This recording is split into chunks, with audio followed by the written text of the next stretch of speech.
नमस्कार. श्री स्वामी समर्थ. स्वामी ओम सर्वांना. आज गुरुवारची पूजा आपण विष्णू भगवानांची पूजा करतो, तिरुपती बालाजींची पूजा करतो. मी तुम्हाला सांगत असते की शुक्रवार, शनिवार, रविवार आपल्याला ही गंगाळपात्र सेवा करायची असते. गंगाळपात्र सेवेचा आज खूप असा अद्भुत अनुभव मला आलेला जो आहे तो तुम्हाला सांगणार आहे. खूप सुंदर अनुभव आला आहे.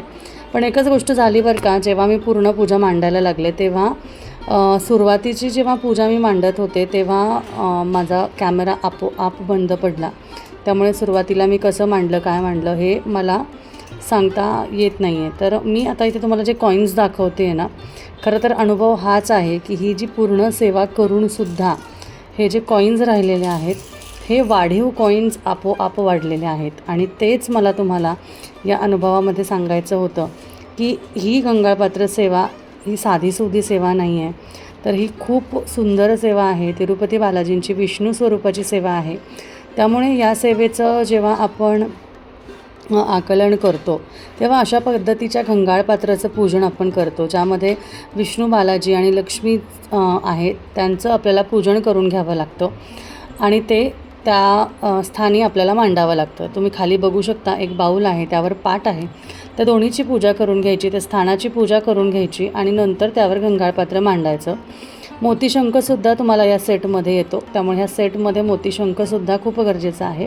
कारण मोतीशंख हा लक्ष्मी मातेचा भाऊ मानला जातो आणि त्यामुळे जिथे लक्ष्मी बालाजीची सेवा, जिथे बालाजींची सेवा होते तिथे लक्ष्मी ही आपल्याकडे स्थिर राहते आणि कुठल्याही संकटांना एक आपण म्हणू शकतो की मार्ग मिळावं, म्हणजे ते आपल्यापासून दूर जावं म्हणून ही सेवा केली जाते. संकट कुठलंही असू शकतं, आरोग्यासंबंधित असू शकतं, पैशासंबंधित असू शकतं, कोर्ट कचेरी संबंधित असू शकतं किंवा कुठलंही संकट. आता तुम्ही बघितलं मी अत्तर लावलं, हे अत्तर म्हणजे केवड्याचं अत्तर. केवडा म्हणजे जे विष्णू भगवानांना आवडतं, तिरुपती बालाजींना आवडतं. केवडा अत्तर तिथे जे आहे ते लावून आपल्याला देवाला अत्तर अर्पण करायचं आहे. कधी पण देवाला अत्तर अर्पण करताना देवाच्या मूर्तीला वगैरे अत्तर न लावता फुलाला लावायचं किंवा ह्यामध्ये जी जवाधू पोटली आहे ना त्या जवाधू पोटलीला लावायचं. तर जवाधू पोटली आज मी आत घातली आहे, छोटीशीच पोटली आहे बघा, ती मी आत ती टाकली त्याच्यावर आणि आपले कॉईन्स आणि मग ते मोतीशंख.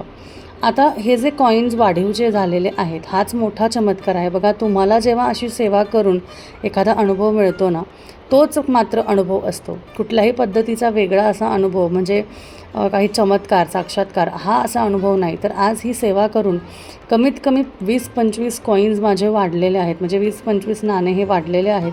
हाच एक मोठा अनुभव आहे. त्यामुळे अशाच पद्धतीचे अनुभव बऱ्याच ताईंना येतात. ते आपल्याला मेसेज करतात, फोन करतात, सांगतात. पण मी तुम्हाला सांगेल की तुम्हाला तुमच्या आयुष्यात जर का कुठल्याही संकट निवारणासाठी कोणती आर्थिक, मानसिक, शारीरिक कुठलंही आरोग्य असेल, काही असेल, त्यासाठी जर का सेवा करायची असेल तर 100 नाही 101% गंगाळपात्र सेवा करा.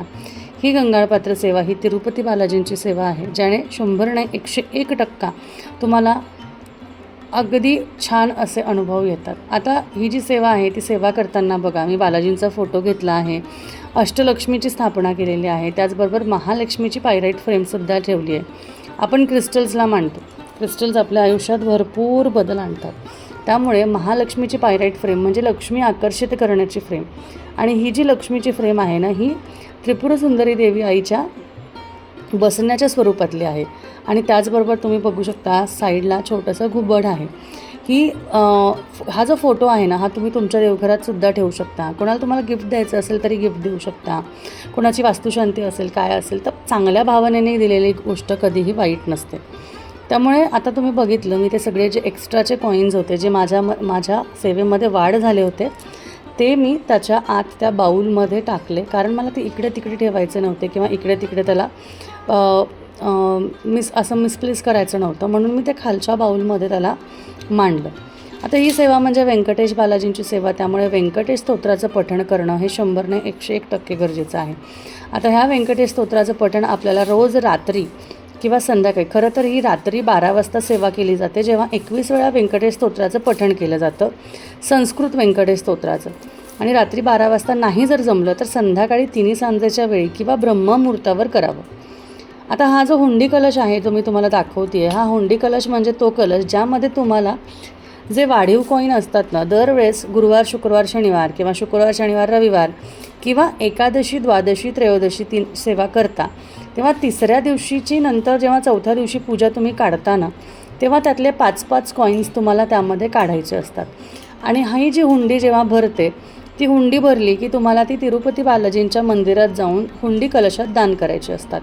कारण आपल्याला देव सर्वस्व काही ना काही बरंच काही देत असतो. आपल्याला देव न मागता सगळं देत असतो, पण देवालाही आपण त्यांचा भाग आपण म्हणतो ना की त्यांचाही भाग काढावा.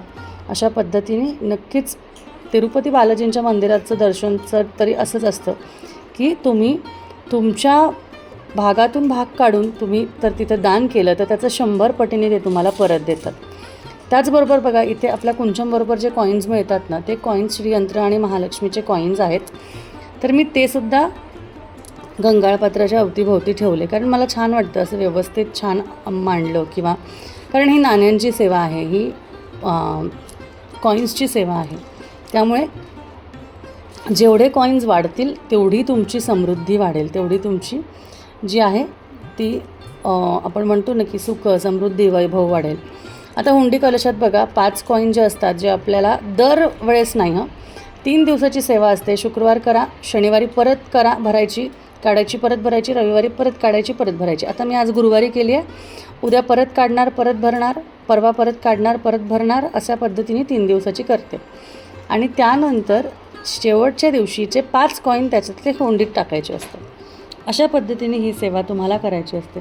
व्यंकटेश बालाजीची लक्ष्मीची सेवा आहे, व्यंकटेश बालाजींची आहे. त्यामुळे व्यंकटेश स्तोत्रातील संस्कृत व्यंकटेश स्तोत्र वाचायचं असतं, जे 15 ओळीचं आहे आणि ते 21 वेळा वाचायचं. वाचण्यासाठी फक्त आणि फक्त अर्धा तास लागतो आणि ही सेवा मांडण्यासाठी 20-25 मिनटं लागतात. आता बघा, मी 8 मिनटात ही सेवा केली आहे.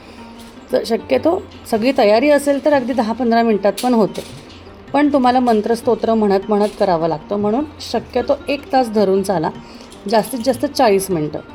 त्यामुळे ही सेवा खूप साधी सोपी आणि प्रभावी आहे. ज्यांना कोणाला ही सेवा हवी आहे, ज्यांना कोणाला ही सेवा करायची आहे, कुठलंही अवघड आजार जरी असेल, बरीच मोठी आजारातून बरेच जण बाहेर आलेले आहेत या सेवेमुळे. त्यामुळे तुम्हाला जे काही संकट असेल त्यातून बाहेर पडायचं असेल तर ही सेवा नक्की करा, गंगाळपात्र सेवा नक्की करा.